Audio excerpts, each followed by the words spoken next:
अभी लगातार मैं सुन रहा था,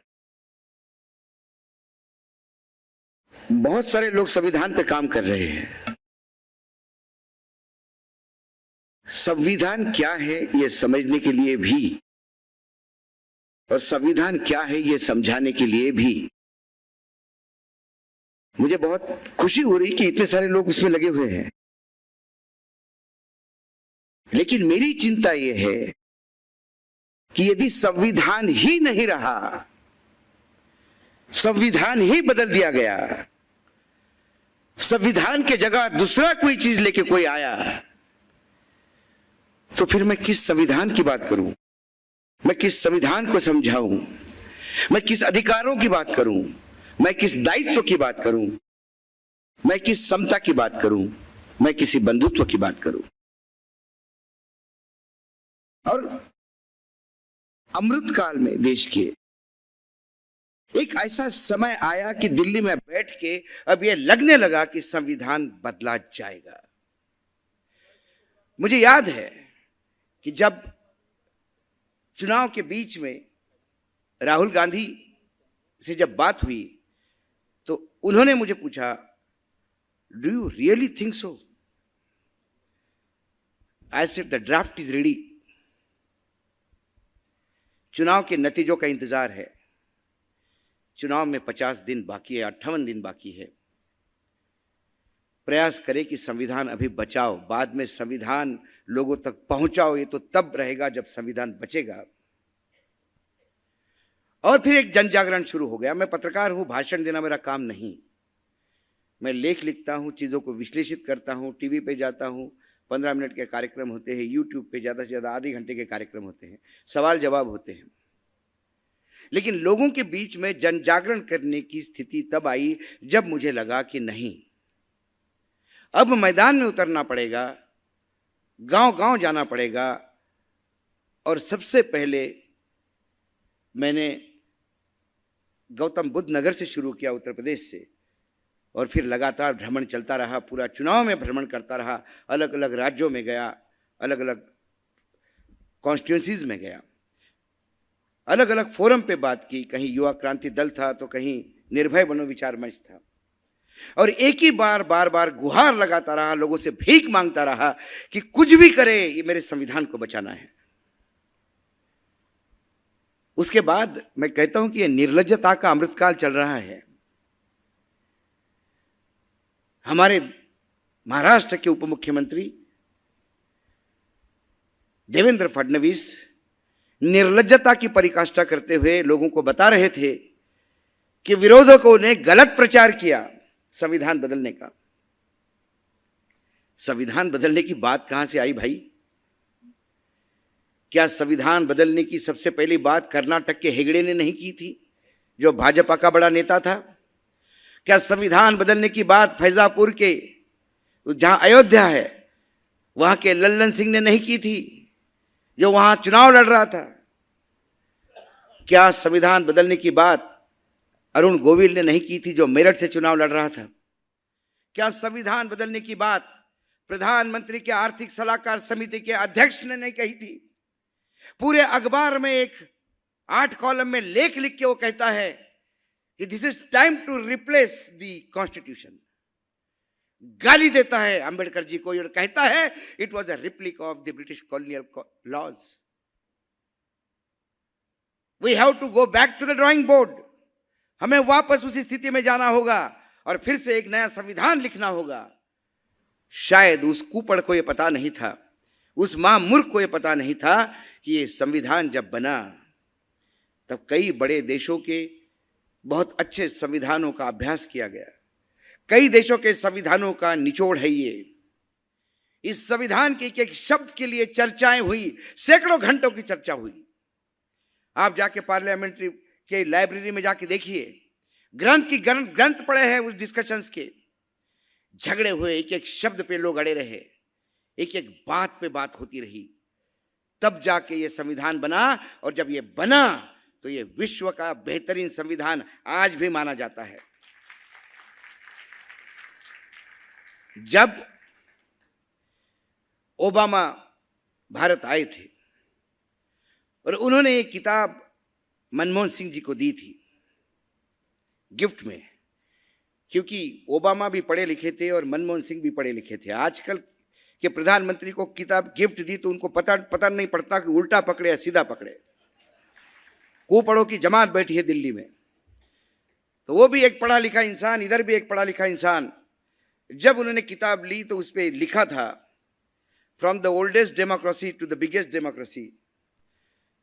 वही सीताराम येचुरी बैठे हुए थे। सीताराम येचुरी ने वो किताब का वो पन्ना देखा, Mister President I don't agree to it. तो ओबामा ने हंसते हुए कहा, what's the problem, what's the big problem in that?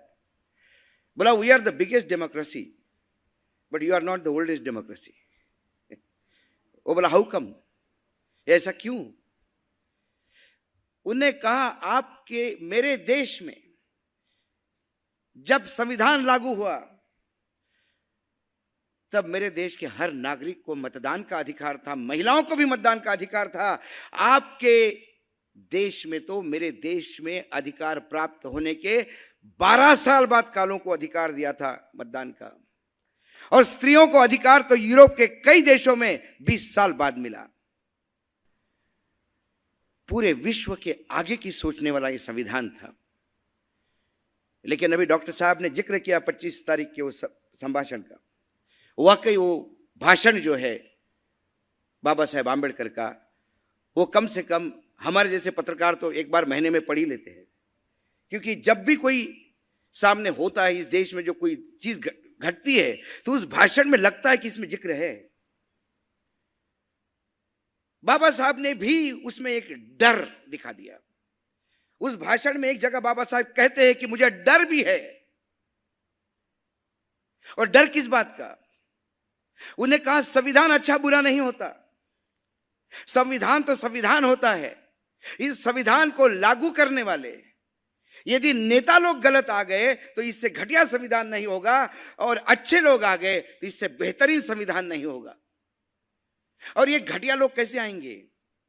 इसके लिए क्योंकि जब आपको सत्ता मिलती है तो आप तानाशाह बनने लगते हैं। और तानाशाह क्यों बनते हैं? क्योंकि समाज में व्यक्ति पूजा शुरू हो जाती है। जब व्यक्ति पूजा शुरू हो जाती है तो आप एक तानाशाह खड़ा करते हैं, और वो फिर तानाशाह संविधान को अपने पैरों के नीचे रोनते हुए अहम ब्रह्मास्मि कहता है, मैं हूं भगवान। हमारे प्रधानमंत्री जी कह रहे थे चुनाव के दौरान, मैं बायोलॉजिकल नहीं हूं, सीधा ऊपर से टपका हूं। मैंने वर्तमान में पूरे भारतवर्ष में अपने मां बाप का इतना घोर अपमान करने वाला इंसान नहीं देखा। चाहे गरीब हो, चाहे रईस हो, चाहे किसान हो, चाहे दलित हो, चाहे अगड़ा हो या पिछड़ा हो, अपने मां बाप की इज्जत करता है।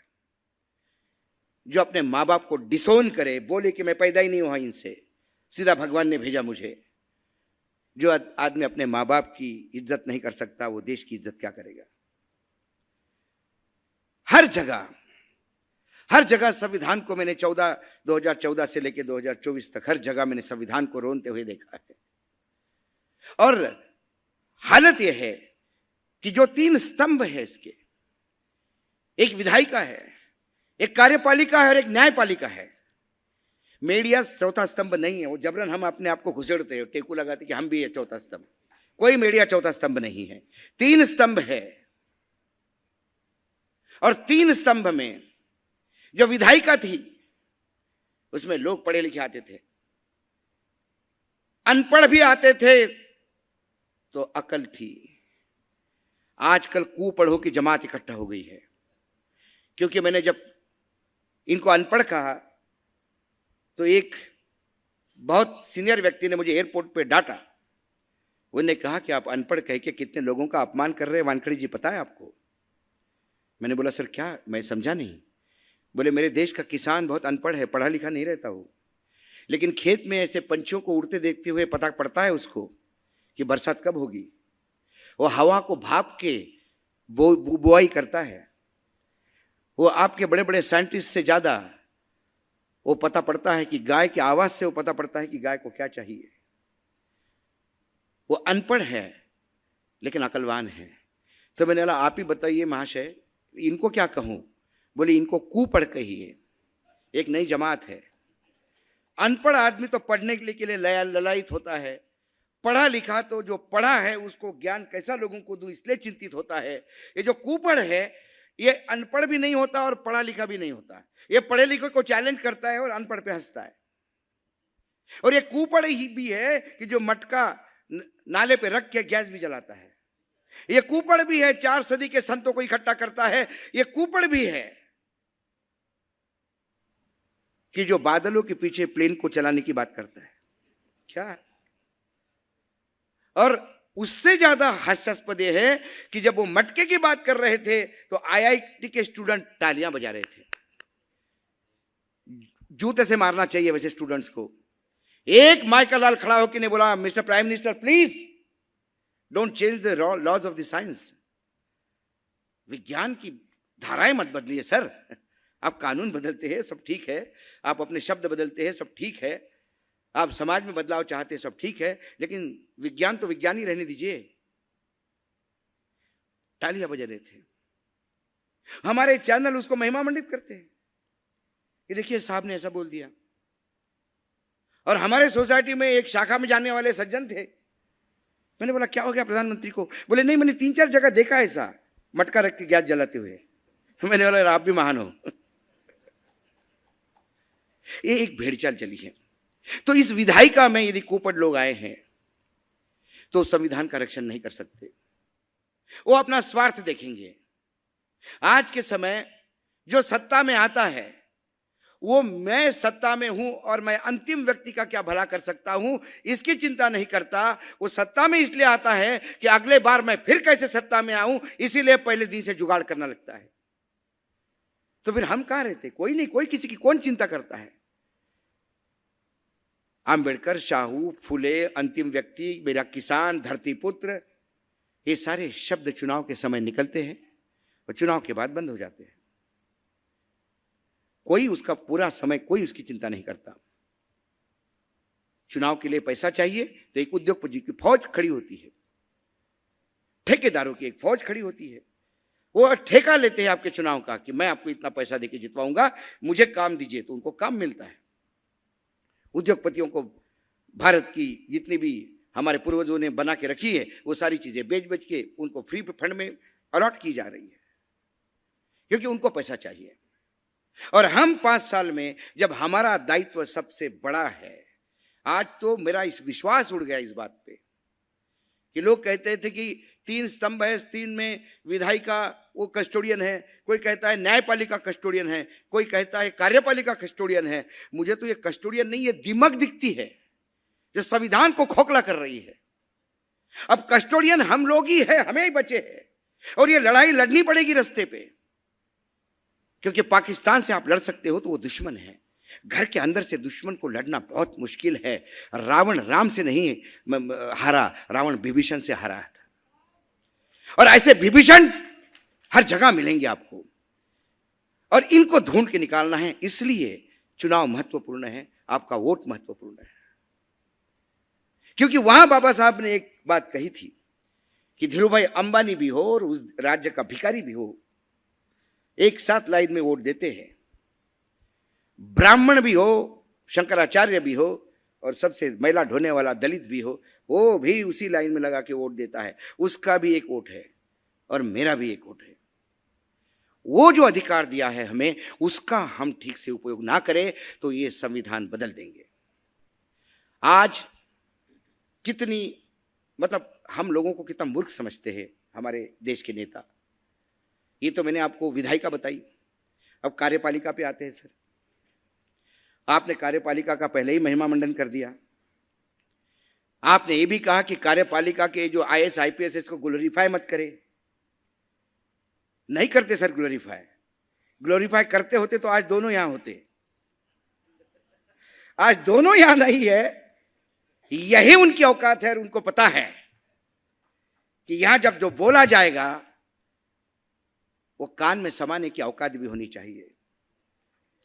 क्योंकि आप यदि शपथ लेते हैं, संविधान की शपथ लेके आप यदि आईएएस अधिकारी आईपीएस अधिकारी बनते हैं, तो फिर समाज में यदि कोई वेदना है तो उसके शब्द कोई आपके सामने आए, उसको सुनना ये आपका पहला दायित्व है।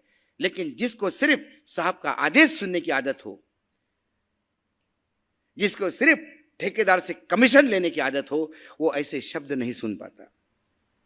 होता है ना कि वो एक कहावत है बहुत ही, मतलब मैं शब्द क्या कहे, कई बार मुझे मेरे घर वाले भी बोलते हैं कि बोलते समय तुम एकदम आपा खो देते हो। एक होता है कि कुत्ते को खीर नहीं पचती, ऐसी स्थिति हो गई हमारे देश में। अच्छे विचार पचते नहीं लोगों को, इसलिए भागते हैं। कई आईएएस ऑफिसर, मैं क्या नाम लूं, कई मैं जाता हूं तो मुझे कहते कि आपसे मिलना है। मैं लखनऊ में था सर, मैं शाम को कुछ पत्रकारों के बीच में बैठा था एक कॉफी हाउस में, तो एक सज्जन मेरे पास आए पत्रकारों में से उठ के, आपसे बात करनी है, आप कब फ्री होंगे? मैंने अभी फ्री है, अभी सबसे बात हो ही गई, अभी निकलते हैं। तो बोला मुझे 5 मिनट देंगे? मैंने हाँ बोलो, साइड को ले गया। बोला भाई साहब आप बुरा मत मानना, ये मोटरसाइकिल पे बैठ के आपको कहीं जाना होगा। तो बोला क्या हुआ, जाना मतलब? बोला कुछ अधिकारी आपसे मिलना चाहते हैं लेकिन ऐसे खुले में नहीं मिलेंगे वो। तो मैंने बोला मुझे तो क्या डर है भाई।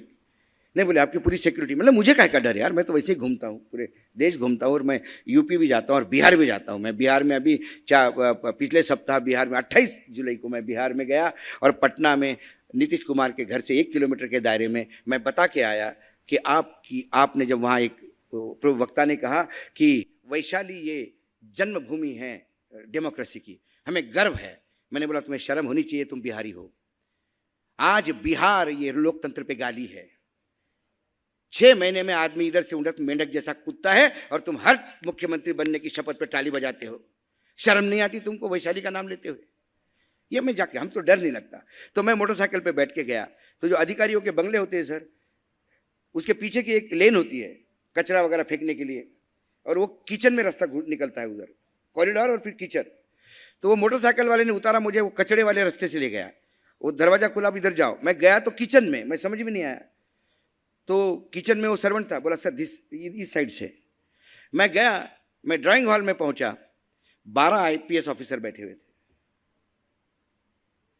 मैं गया तो जिसका घर था बोला I am very sorry Ashok ji, just please you should understand, आपसे ओपनली मिलना मतलब, हमारे चीफ मिनिस्टर इतने पढ़े लिखे हैं कि वो अधिकारी को फोन करके बोलते थे वानखड़ा कैसा आ गया तुम्हारे घर में, तुम्हें रहना है कि नहीं, कि जबरिया रिटायर्ड कर दूं? तो बोला आपसे बात करनी थी। उन लोगों ने मेरे साथ 2 घंटे बात की, इतनी सारी चीजें बताई। बोले हमें डर लगता है। मैंने बोला डर किस बात का? ट्रांसफर का। तो बोला ट्रांसफर का डर कैसा? क्रीम पोस्टिंग पे नहीं बैठते। एक क्रीम पोस्टिंग क्या होती है? जहां माल खाने को मिलता है। आपने अभी कहा ना कि रिटायर्ड होने के बाद अधिकारियों ने ये सब काम करना चाहिए।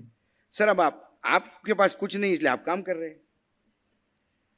अब मेरे पास 500 एकड़ जमीन है, 3 मॉल है, 4 5 स्टार होटल है, मैं उसका हिसाब देखूंगा कि आपके साथ काम करूंगा? एक आईएएस ऑफिसर की कहानी सुनाता हूं, वो बेचारा रिटायर्ड हो गया, यूपी का था, कैडर का, सेंट्रल गवर्नमेंट में डिप्यूटेशन था, वही रिटायर्ड हो गया। पति पत्नी दोनों सेक्रेटरी थे, दोनों रिटायर्ड हो गए। और जब भी मिलते तो लोग कसमें खाते थे, क्या ईमानदार आदमी, बोले बहुत जोशी जी जैसा आदमी नहीं मिलेगा।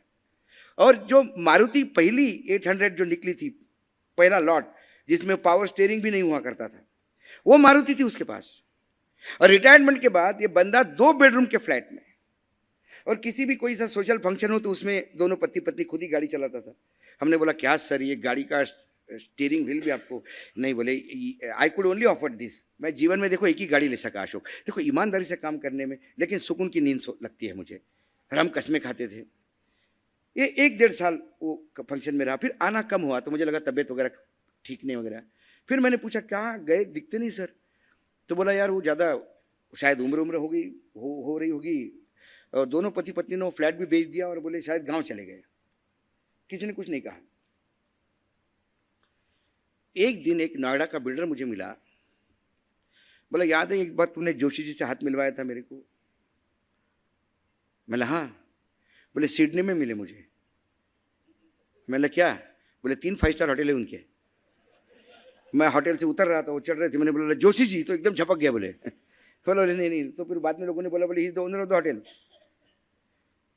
तो मैंने बोला ये नई विधा है कि पहले एकदम 5 स्टार होटल दिखाओ तो ईड़ी वीड़ी की रेड हो जाएगी, पहले पुराने मारुति में घूमो, 1.5 साल तक और मूर्ख बनाओ और फिर बाहर जाके पैसा बचाओ। तो अब कहाँ से संविधान में वो अधिकारी आएगा? और आज 90%, सॉरी टू से 90% अधिकारी वैसे ही है। कोई अधिकारी 24 घंटे दिल्ली में कोई अधिकारी काम नहीं करता, बहुत कम लोग काम करते हैं, 5% भी नहीं होंगे। बाकी लोग सब नेताओं का इसका पीआर कर, उसका पीआर कर, उस नेता का खुश कर, इस नेता का खुश कर।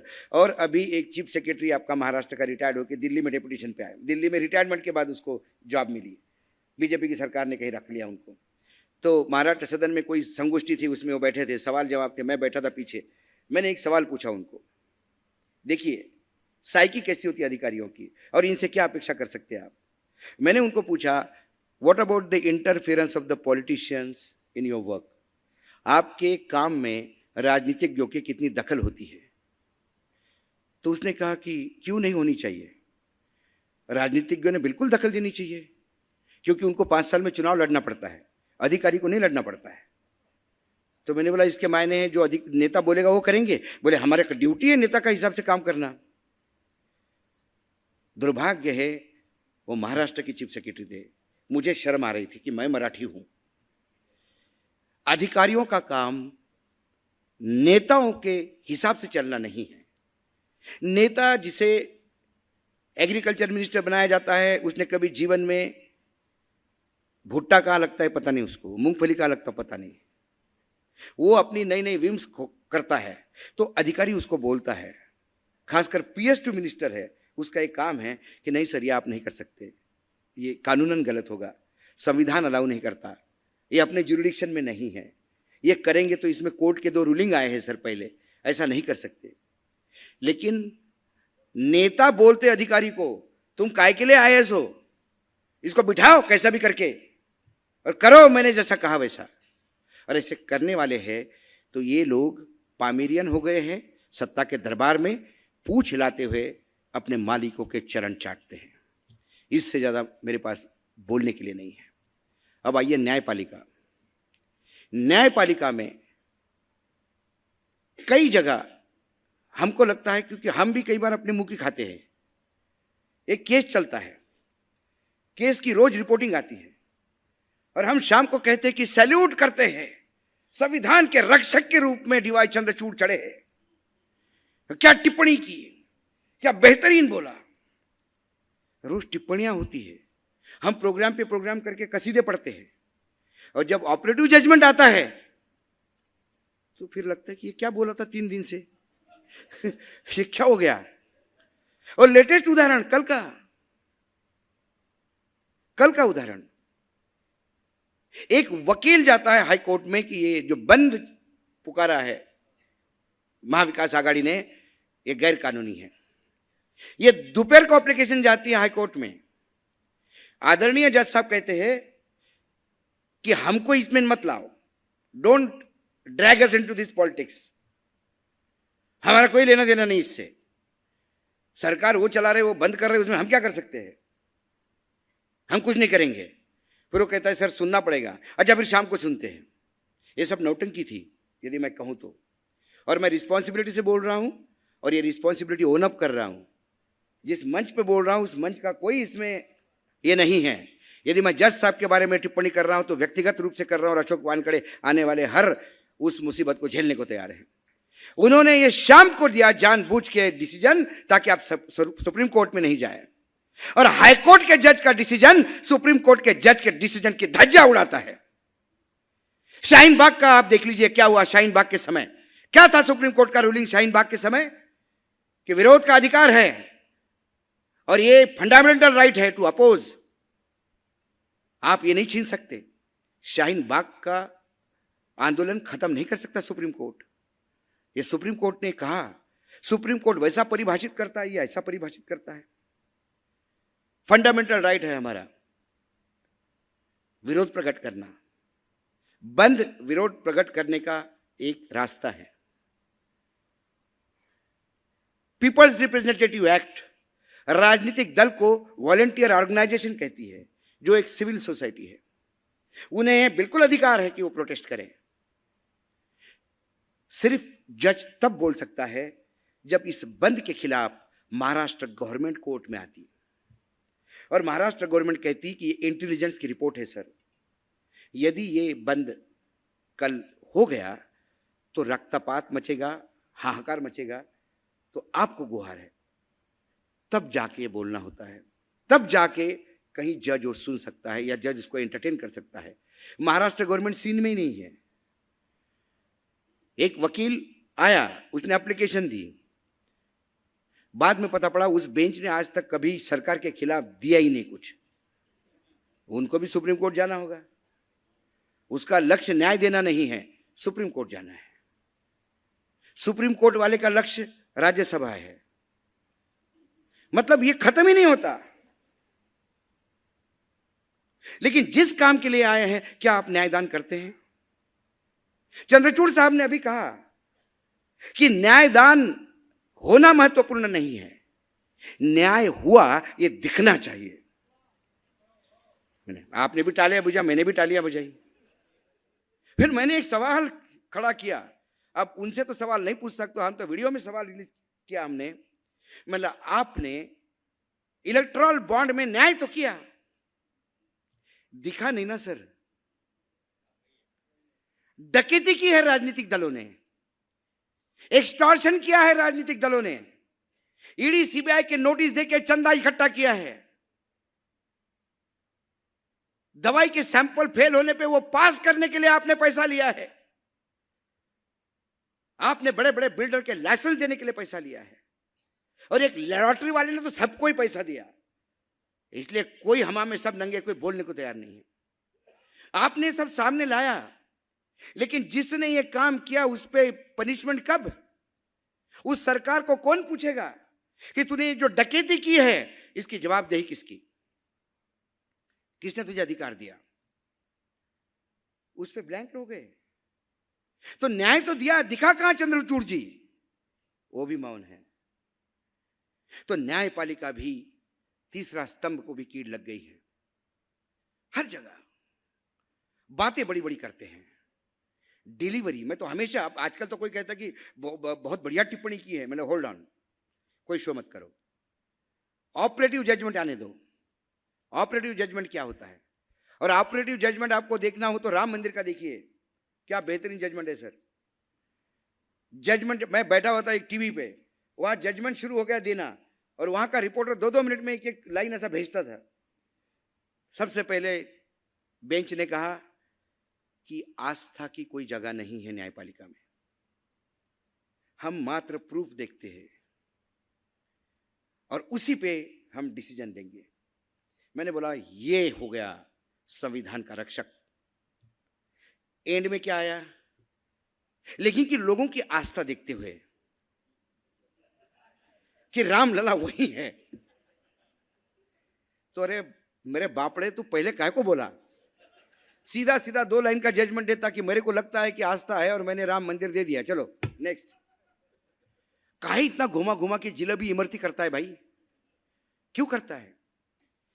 तो हमारे तीनों स्तंभ को कीड़ा लग गया है। लेकिन संविधान साबुत है। इन कीड़ों में इतनी औकात नहीं कि संविधान को चट कर जाए। ये संविधान के इर्द गिर्द घूम रहे हैं, संविधान को हाथ लगाने की हिम्मत नहीं हो रही है। प्रधानमंत्री कहते हैं कि मैं किसी भी हालत में आरक्षण खत्म नहीं होने दूंगा। बिल्कुल सही बात है, मत होने दो, लेकिन देगा कहां? आरक्षण देगा कहां? आईएएस का आरक्षण पीछे से भर्ती, शिक्षकों का आरक्षण, 18,000 दलितों का अधिकार, सुप्रीम कोर्ट ने कहा कि 18,000 लोगों को आपने दिया ही नहीं ये आरक्षण। बॉम्बे एयरपोर्ट पे जब भी एम्प्लॉयमेंट के लिए विज्ञापन निकलता था, उसमें लगता था कि इतने पोर्टर चाहिए या इतने टेक्निकल आदमी चाहिए, उसमें इतने शेड्यूल कास्ट, इतने शेड्यूल ट्राइब, इतने ओबीसी होता था। अब वो अडानी सेठ का हो गया। अडानी सेठ के यहाँ प्लेसमेंट सर्विस से जाता है। एक एक चीज पे, एक एक जगह पे यदि वो प्राइवेटाइज्ड होती जाएगी तो आरक्षण खत्म होगा। आरक्षण हमारा वहीं होगा।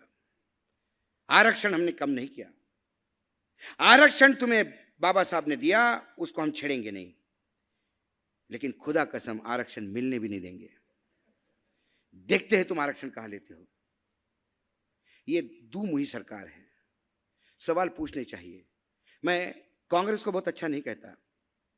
कांग्रेस ने संविधान का सम्मान नहीं किया तो अपमान भी नहीं किया। इंदिरा गांधी ने जरूर आपातकाल लगाया था, वो आपातकाल भी संविधान में ही देन है, वो आपातकाल भी संविधान में लिखा हुआ है, आप ला सकते हैं। लेकिन उसकी परिणति क्या होगी? इस देश की जनता ने इंदिरा गांधी को उठा के फेंक दिया। तो लोग करेक्शन करने जानते हैं, लेकिन वो समय अलग था, आज का समय अलग है। आज आप गली गली जाओ, राम राम राम राम मंदिर, बिल्कुल ऐसा देवी आंगा तला सर्कल करते लोग।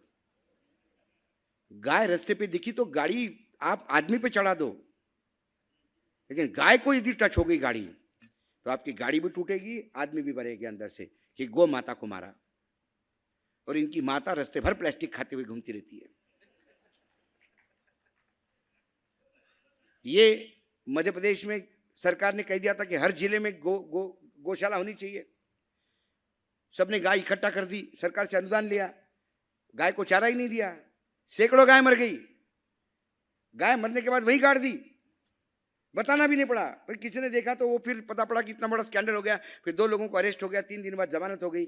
अब पता नहीं, हो सकता है वो कारपोरेटर बन जाएगा, एमएलए बन जाएगा, क्योंकि पैसे खाए उसने। तो इनके लिए संविधान ये बेचने की चीज है, समझने की नहीं। नेताओं के लिए राम ये बेचने की चीज है, समझने की नहीं। बाबा साहेब आंबेडकर ये बेचने की चीज है, समझने की नहीं। तो समय आने पे बाबा साहेब आंबेडकर के लिए भी आंसू बहाएंगे। समय आने पे राम नाम के नाम से 3 दिन व्रत रख के मैं गया वहां पे। राम उस मंदिर में है नहीं सर। राम ऐसे व्याभिचारियों के साथ रह ही नहीं सकता। जो आदमी मुंह खोलता है झूठ बोलने के लिए, वहां राम कहां से आएंगे? भाई तुम फ्रॉड हो सकते हो, राम तो फ्रॉड नहीं है, वो तो भगवान है, वो तो एक आदर्श पुरुष है। और वाल्मीकि रामायण में तो राम भगवान है ही नहीं, फैक्ट है। वाल्मीकि रामायण में एक आदर्श पुरुष की कहानी है, बाद में राम को भगवान का दर्जा दिया गया। तो हमारे यहां हम आंबेडकर साहब को भी भगवान का दर्जा देते हैं। भगवान कौन होता है? भगवान जो गरीबों की पीड़ा सुनता है। भगवान कौन होता है? जो उसको पुकारता है, उसके मदद के लिए आता है। तो एक भगवान देके गया ना हमको संविधान। हमें कोई भी प्रश्न हो, पुकारो, संविधान आएगा, आपकी मदद करेगा। लेकिन फिर हमें पुकारना होगा, हमें बोलना होगा। हम भी बट गए हैं, हम भी जातिवाद में बैठ गए हैं। हम किसी में बैठ गए, किसी का नाम आंबेडकर है तो आंबेडकर आंबेडकर, चलो वो बोलता है तो उसी के पीछे चल गए। अरे भाई, महात्मा गांधी का बेटा महात्मा गांधी होना जरूरी थोड़ी है। सचिन तेंदुलकर का बेटा थोड़ी ना क्रिकेटर हुआ। तो आंबेडकर जी का बेटा जरूर थोड़ी है कि वो भी वैसा ही हो।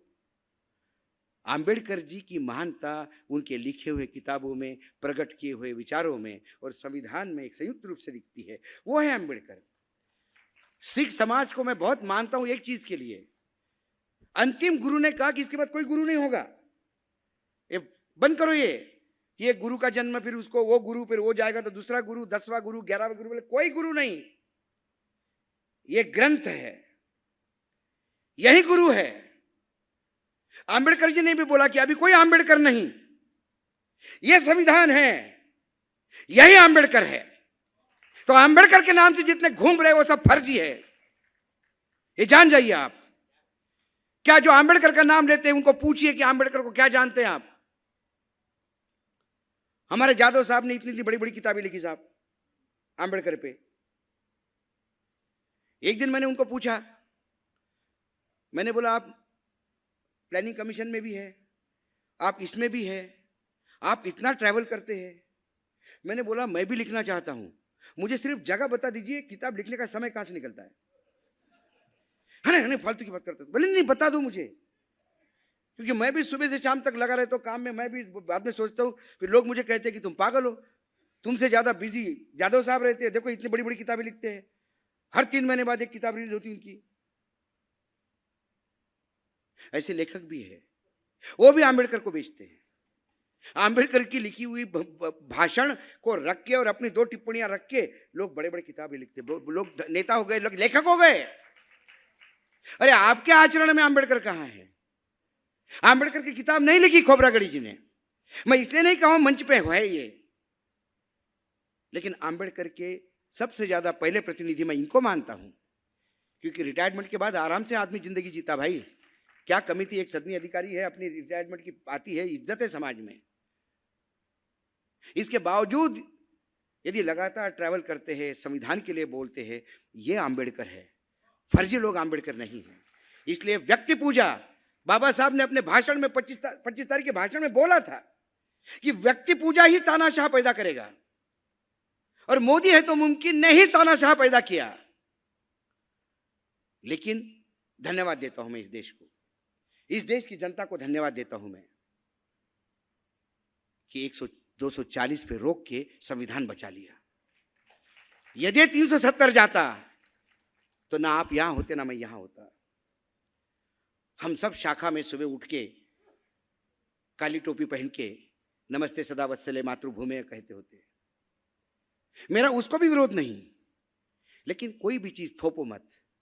बाबा साहब ने मुझे अधिकार दिया है, मैं कोई भी धर्म, कोई भी जाति, जैसा जीना चाहता हूं वैसा जी सकता हूं, तब तक जब तक मेरे जीने से दूसरे को तकलीफ नहीं होती, तब तक वो अधिकार मुझे दिया है। तो मुझे जीने दो, मुझे जीवाओ मत अपने हिसाब से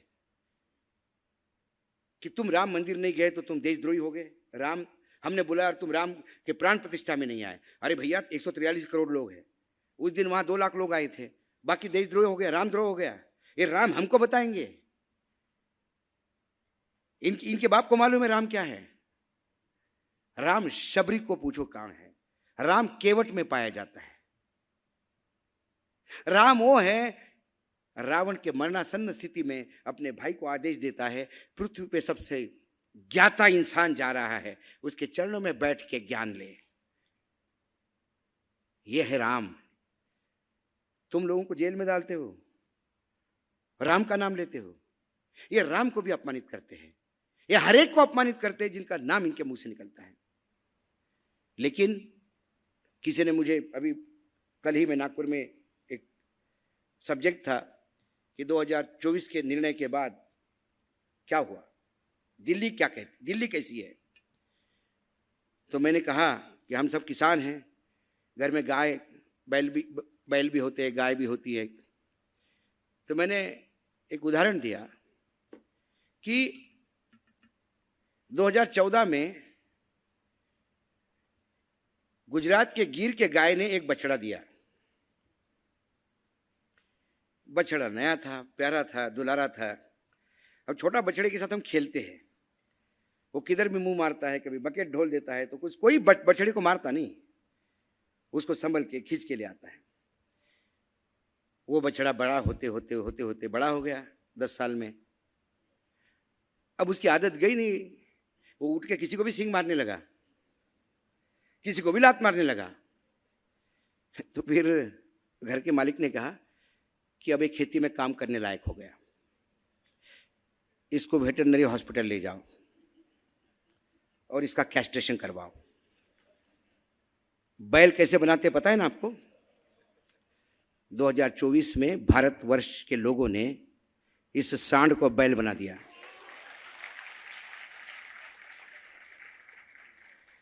इसलिए, लेकिन कभी कभी वो बैल भूलता नहीं है, आदत से बाज नहीं आता, तो फिर पुरानी से टोचना पड़ता है उसको।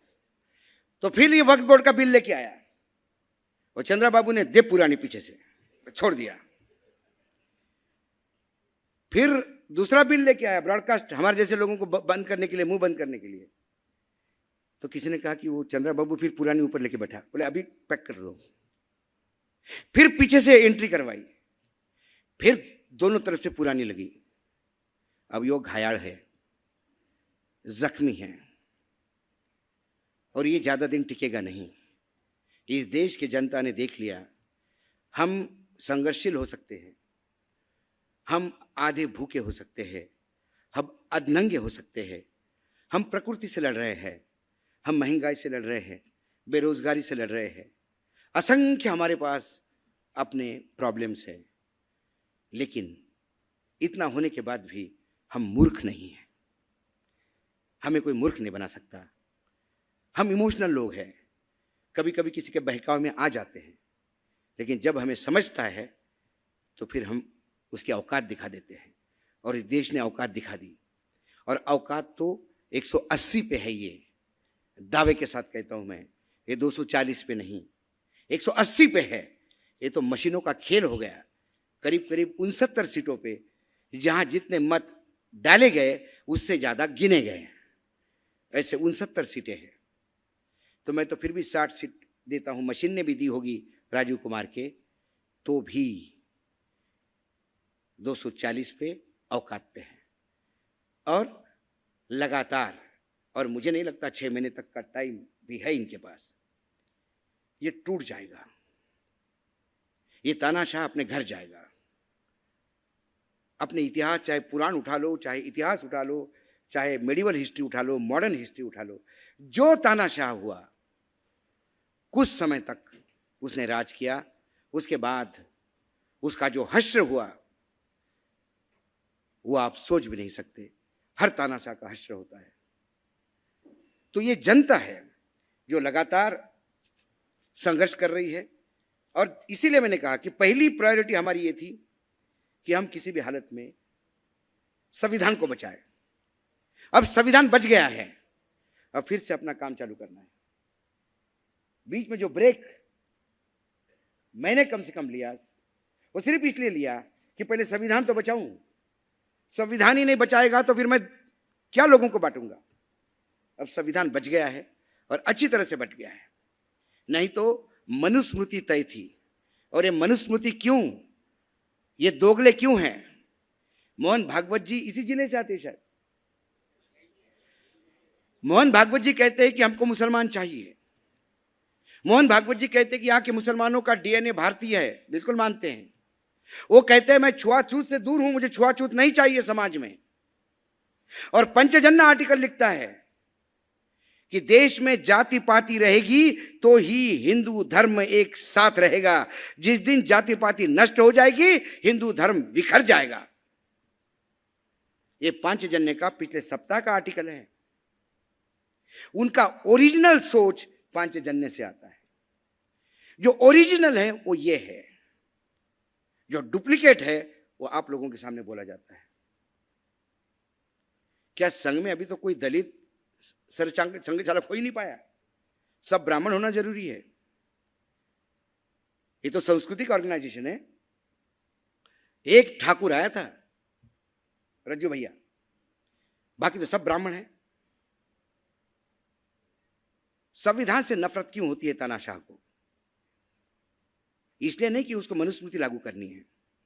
संविधान इन लोगों के लिए सबसे परेशानी का सबब एक जगह है कि संविधान आपको अधिकार देते हैं, और ये अधिकार विहीन समाज चाहते हैं।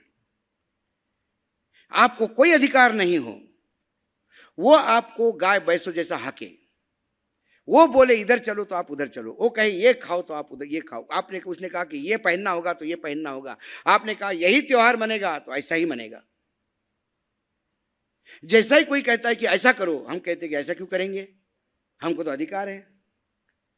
ये सबसे बड़ा अधिकार रात दिन कोसते होंगे बाबा साहेब आंबेडकर को कि किस मनुष्य घड़ी में इस आदमी को लॉ मिनिस्टर बनाया गया होगा तब, और किस मनुष्य घड़ी में इस आदमी को ये संविधान का काम दिया, जो ये अधिकार लेके आया कहां से। लेकिन ये कुपड़ ये नहीं जानता, इसी संविधान ने और अधिकारों ने उसको प्रधानमंत्री बनाया है। तथाकथित चाय बेचने वाला, क्योंकि ये चाय पता नहीं बेचता कि नहीं बेचता था, क्योंकि किसी बात पे विश्वास तो रख ही नहीं सकते। जब भी मैंने कहा ना, जब मुंह खोलता है तो झूठी बोलता है। तो मैं किस बात, एक बार वो लेकिन सच बोले थे, एक बार सच बोले थे। वो ट्रेन में जाता था, रिजर्वेशन नहीं होता था। जब रिजर्वेशन नहीं होता था तो मैं एक ऑर्डिनरी डब्बे में चढ़ जाता था, बैठने की जगह नहीं होती थी। तो फिर मैं हाथ देखने के नाटक करता था कि मुझे हाथ देखना आता है, और तुरंत लोग मुझे पास में बिठा लेते थे, बैठने की जगह मिल जाती थी। स्टेशन आने पे चाय पिलाते थे, समोसा खिलाते थे, और मैं उनको बताता था ये गुरु का माउंट है, ये शुक्र का माउंट है, थोड़ा बहुत जो भी सुना है वही मैं बताता था, वो भी झूठ। लेकिन मैं झूठ बोल के जगह पाता था, ये सच तो उन्होंने बोला। मैंने बोला जीवन में एक मैं धन्य हो गया, प्रधानमंत्री के मुंह से मुझे पहली बार सच सुनने को मिला, मैं धन्य हो गया। प्रधानमंत्री हमारी पूरे जोरों शोर से भ्रष्टाचार के खिलाफ लड़ना चाहते हैं। मजा आती है सुनकर उनके। वो भ्रष्टाचार की लड़ाई में पहले भ्रष्टाचारी ढूंढते हैं, जब भ्रष्टाचारी ढूंढना पड़ेगा ना, कौन भ्रष्ट है। अजीत दादा इधर आओ, छगन भुजबल इधर आओ, हसन मुशर्रफ इधर आओ, फला इधर आओ, अधिकारी तुम इधर आओ। बोले सारे भ्रष्ट है, इकट्ठा हो गए। फिर अमित शाह जी ने पूछा इनका क्या करना है। बोले बीजेपी भ्रष्टाचार प्रकोष्ठ बनाओ, इनको मंत्री बनाओ। हम नए नए हैं, हमको मालूम नहीं पैसे कैसे खाए जाते हैं। एक बार अजीत पवार का स्वागत करते हुए अमित शाह जी ने बोल दिया पूना में, दादा आपने देर कर दी, पहले आते। तो मैं किसी चैनल पे बैठा था तो उन्होंने कहा कि अशोक जी इसके मायने क्या है, क्यों कहा होगा ऐसा। मतलब जो मुझे समझ में आता यही है। मधेपुरा कांड हो गया था बैंक का भ्रष्टाचार, मधेपुरा कोऑपरेटिव बैंक 1600 करोड़ रुपए का, उसके डायरेक्टर थे अमित जी,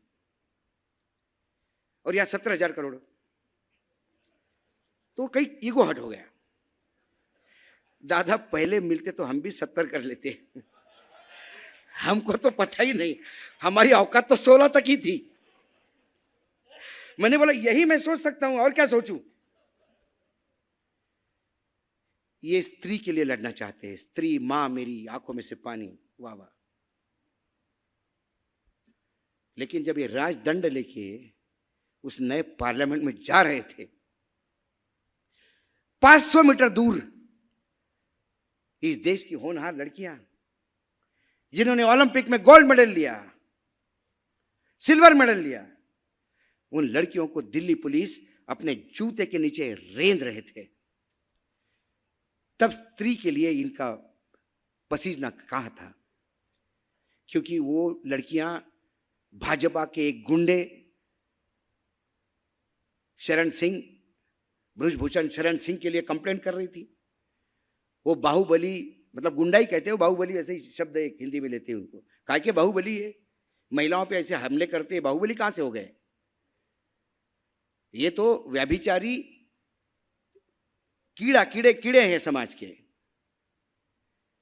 3-4 जिले में उसका इंफ्लुएंस है, 4 लोकसभा सीट पे खेल कर सकता है वो, इसलिए वो व्यभिचारी भी इनको चला।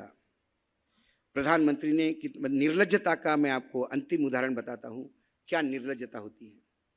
प्रधानमंत्री ने मीडिया को कहा कि जब महिला पे अत्याचार होते हैं और उस अत्याचारी को सजा होती है, तो मीडिया ने वो सजा बड़ा चढ़ा के बतानी चाहिए, ताकि समाज में ऐसे व्यभिचारियों के बीच में डर पैदा हो। तालियां, सब लोग तालियां बजाने लगे, वाह वाह वाह। मैंने बोला क्या बोल रहे हैं, अरे बाप रे बाप। बिल्किस बानो कौन थी, क्या वो गुजरात की बेटी नहीं थी। बिल्किस बानो गर्भवती 3 साल की बेटी के साथ घर के 7 लोगों को लेकर जान बचाते हुए खेत की तरफ भागी।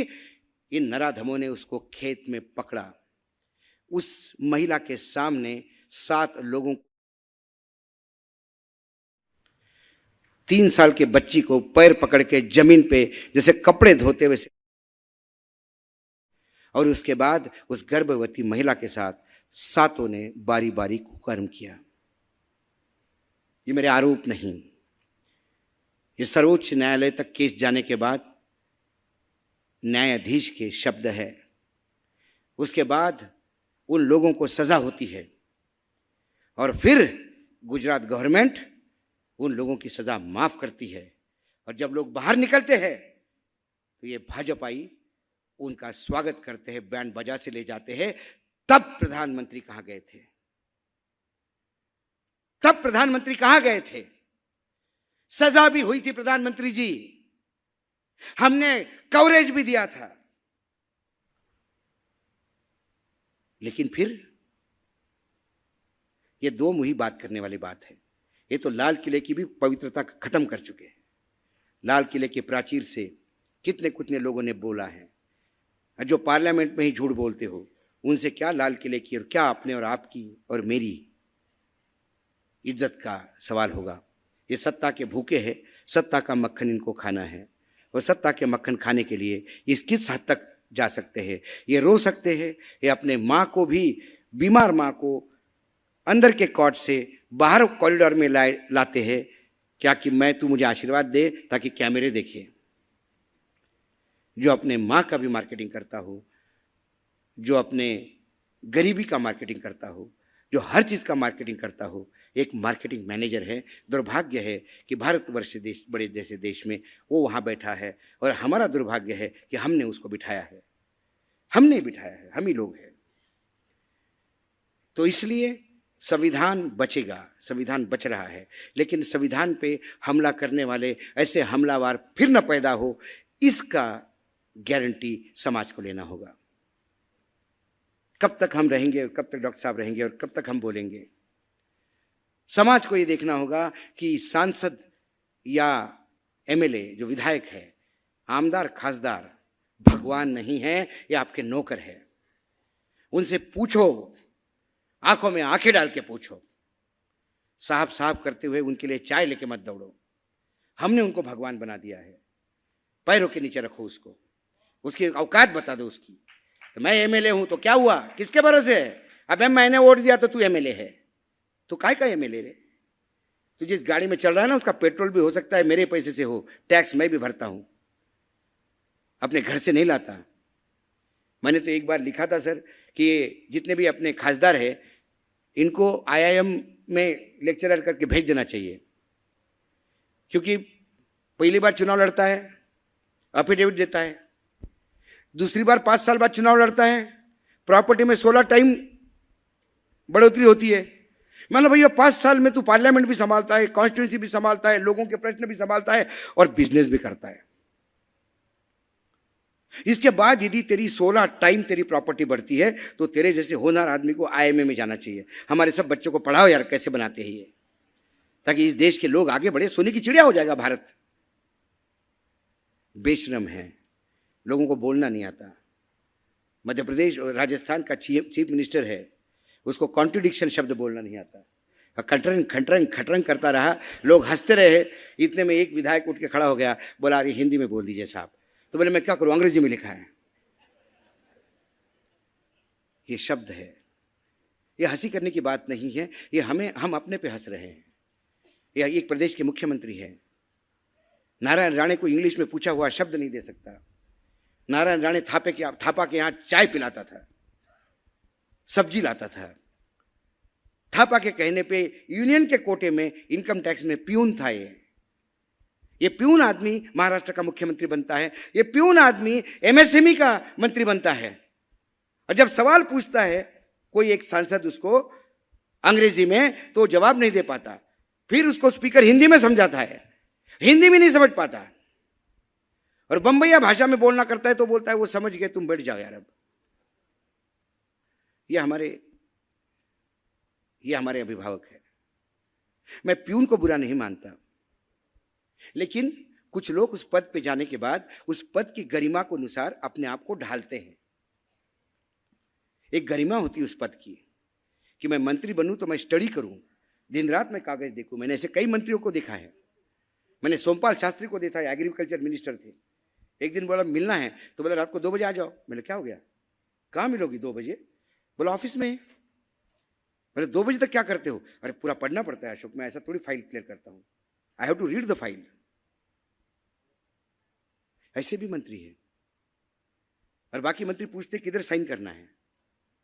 एक हमारे भूरिया करके मंत्री थे, यूपीए की सरकार थी, ट्राइबल अफेयर्स के मंत्री थे सर, उसका मंत्री पद चला गया। मैंने बोला ये ट्राइबल मंत्री और दिग्विजय का खास, दिग्विजय ने उसको मंत्री बनाया, ये गया कैसे? बाद में एक भयावह स्टोरी सामने आई। ट्राइबल्स के राइट का एक बिल, मतलब कोई ये लाना था,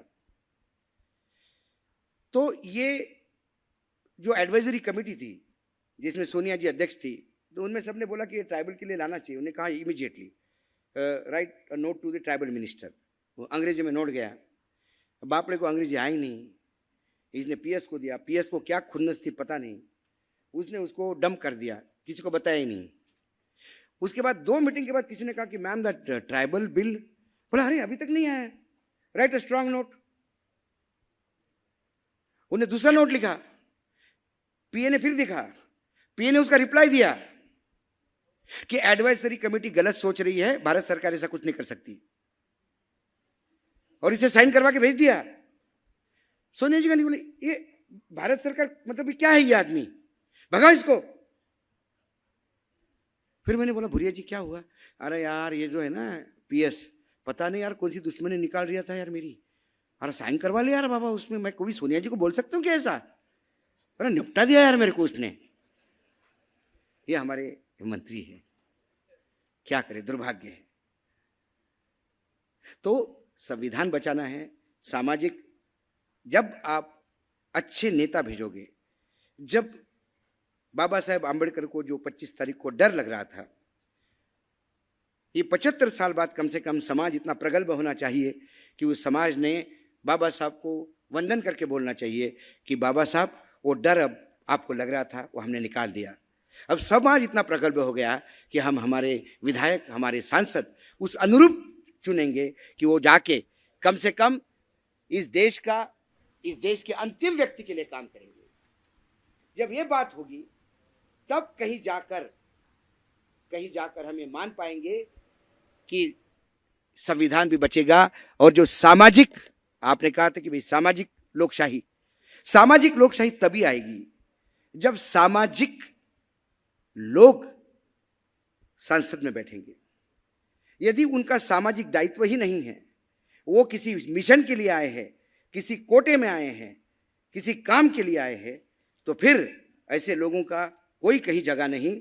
एक वर्तमान में जो स्थिति है उसमें एक अभी बेहतरीन पुष्पमित्र उपाध्याय की एक कविता है सर, और ये कविता समाज के लिए है। आप ये समझ लीजिए कि लोकशाही जो है वो द्रौपदी है। इतना आप समझ जाएंगे तो ये कविता का मर्म समझने में आपको आनंद आएगा। उठो द्रौपदी वस्त्र संभालो, अब गोविंद ना आएंगे। कब तक आस लगाओगी तुम बीके हुए अखबारों से, कैसी रक्षा मांग रही हूं दुशासन के दरबारों से। स्वयं जो लज्जा ही न पड़े है वो क्या लाज बचाएंगे। उठो द्रौपदी वस्त्र संभालो, अब गोविंद ना आएंगे। कल तक केवल अंधा राजा अब गूंगा बहरा भी है।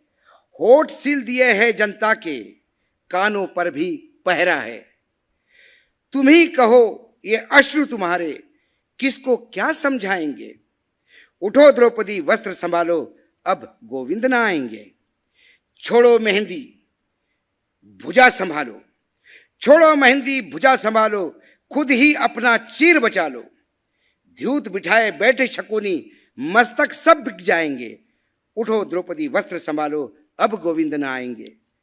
तो अब इस लोकशाही को, इस संविधान को बचाना होगा तो खुद संविधान को ही वस्त्र।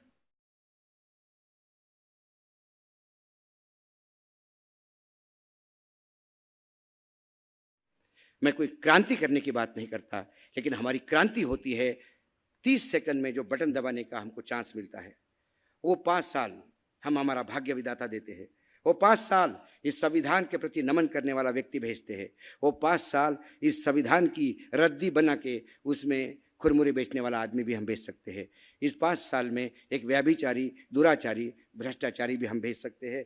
ये 5 साल जब आप तय करोगे, आपका भविष्य आप तय करोगे। इस संविधान को बचाना होगा। मात्र संविधान समझने या संविधान के प्रति श्रद्धा दिखाने से काम नहीं होगा। आपको संविधान समझना होगा, तो ये सारी चीज़ें आपको करनी होगी। और जनता बुलंद है। मैं कहता हूँ जनता सर्वोपरि है। जनता ही संविधान है, जनता ही सरकार है, जनता ही अधिकार है और जनता ही दायित्व है। जनता ही सुप्रीम कोर्ट है, जनता ही कार्यपालिका है, जनता ही विधायिका है। जिस दिन जनता को अपना दायित्व समझ में आ जाएगा ये कचरा ऐसा साफ होगा कि आप भूल जाओगे कि ऐसा कचरा भी कभी इस पार्लियामेंट में बैठा हुआ करता था। और इसीलिए मैं कहता हूं बार बार, वो 5 सेकंड पढ़े लिखे हैं, अच्छे उम्मीदवार किसी भी राजनीतिक दल के हो, मानवीय उम्मीदवार, जिसको मानवीयता है, जिसका दिल पचिसता हो, जिसको कुत्ता भी यदि गाड़ी के नीचे आता है तो उतर के देखता है कि अरे मेरे हाथ से क्या हो गया, ऐसे इंसान को भेजो। इंसान मारने वालों को मत भेजो। गाड़ी चला के किसानों को रोनने वाले का बेटा यदि कल जेल नहीं जाता और उसका बाप गृह मंत्री बनता है, टेनी महाराज, इससे ज़्यादा दुर्भाग्य क्या होता है। और ये टेनी महाराज क्या था सर, एक पुलिस ऑफिसर ने उस दिन मैं जो बताया था लखनऊ में, उसी ने मुझे बोला कि बोले जब टेनी महाराज आता है तो मैं बाहर चला जाता हूँ। मैं क्यों? बोले कैसा सैल्यूट करूँ उसको। ये नेपाल बॉर्डर पे इंडिया से यूरिया लेके जाता था नेपाल, और उधर से हार्ड डिस्क लेके आता था, इलेक्ट्रॉनिक आइटम, ये स्मगलिंग करता था। बोले इसको कई बार मैंने पकड़ के थाने में बहुत पीटा है। अब गृह राज्य मंत्री बना, नमस्ते करना पड़ता है, तो मैं छुट्टी लेके चला जाता। ये भी हमारे देश में है, तो हमें इनसे सबसे दूर रहना है। पैसा, ताकत, बाहुबल, ये फर्जी है। मैं बार बार कहता हूं, जितना बड़ा तानाशाह उतना बड़ा डरपोक, जितना बड़ा दादा उतना बड़ा डरपोक। और ये मैं कहानी सुनाता हूं हमेशा, और कहानी के बाद ही खत्म कर दूंगा, क्योंकि मैं पत्रकार हूं, सभी टाइप के लोगों से मेरे संबंध है। अंडरवर्ल्ड के लोग भी मुझे बहुत उसी प्यार से जानते हैं, और वो भी मुझे फैन है, वो भी सुनते हैं। तो एक ऐसा ही अंडरवर्ल्ड का बॉम्बे का बड़ा डॉन, उसने मुझे कहा कि खाना खाना है आपके साथ, आप चलिए। फिर मुलुंड कैसे एरिया में उसे किसी होटल को फ़ोन किया, वो होटल वाला भी बेचारा, उसने होटल खाली कर दिया। रात को 10 बज गए थे, हम गए, होटल में सिर्फ टेबल लग गई थी 3-4, बातचीत चलती रही। 1-2 एक्टर्स भी थे फिल्म इंडस्ट्री के, 1-2 डायमंड वाले भी थे, और सबको बता रहा था कि अशोक भाई को हम कैसा सुनते हैं। मेरे हाथ से चम्मच गिर गया, ठन ठन ठन आवाज आई। जैसे मेरे हाथ से चम्मच गिर गया, ठनान कर आवाज आई, वो डॉन झटके से उठ गया। सब लोग इधर उधर देखने लगे, भाई क्या हो गया, भाई क्या हो गया, कौन आया, किधर किधर से किधर से। मैंने चम्मच गिर गया। अरे क्या यार चम्मच गिराता है तू यार, फालतू की बात यार, ऐसा मत, कैसे वानखड़े जी कैसे चम्मच गिराती हो यार तुम। मैंने बोला चम्मच ही तो गिरा यार। जो चम्मच गिरने से डरे वो डॉन है ना। जो छोटी छोटे टायर फटने से हमारे प्रधानमंत्री घर से भागे थे, वो मैंने कहीं बताया था, तो वो सबको डराते हैं। तो डरपोक वो होते हैं जो अपने आप को दादा कहते हैं, अपने आप को शक्तिशाली कहते हैं, बाहुबली करते हैं। सच्चा आदमी, जो सर ने कहा, जिसका कैरेक्टर स्ट्रांग है, वो कभी नहीं डरता। आज हम खुल के बोलते हैं, नाम लेके बोलते हैं, न्यायपालिका पे बोलते हैं, कार्यपालिका पे बोलते हैं, विधायिका पे बोलते हैं, और नाम लेके बोलते हैं। हम नहीं डरते, क्योंकि हमारे पीछे कोई बैगेज नहीं है। हमारा अकाउंट चेक कर लो, हमारा पैसा चेक कर लो, और 10 साल में इन्होंने बहुत चेक किया, बहुत चेक किया। फोन टैप होता है, मतलब रोज करो, कौन सा धंधा करते हैं, रोज करो। जब आप अपनी ज़रूरतें कम रखोगे, जब आप का क्लीन कैरेक्टर होगा, भगवान भी 2 बार सोचेगा आपको उठाने के पहले। मैं बता दूं आपको, वो भी विचार करेगा, तो उठाऊं तो इसको किस लिए उठाऊं, कोई तो पाप करा होगा इसने, कुछ तो एक करा होगा। तो फिर इसीलिए मैं कहता हूं कि खुद को कर बुलंद इतना कि खुद खुदा बंदे से पूछे, बता तेरी रजा क्या है। और ये आप कर सकते हो, मैं अकेला नहीं, खोबरागड़े साहब अकेला नहीं, हम दोनों यहाँ पे है। हमारी ताकत आप लोग हैं, ऐसी ताकत देते रहिएगा, ऐसे ही अच्छे आयोजन में आते रहेगा। जो विचार आपको लगे, आपको बुरे लगे, गाली हमको दे देना, अच्छे लगे लेके जाना, समाज में बांटना, ये बांटने के लिए है। यदि आपने बांटा, लोगों तक पहुँचा, तो समझूंगा कि दिल्ली से चंद्रपुर आना सार्थक हो गया। धन्यवाद। जय भीम।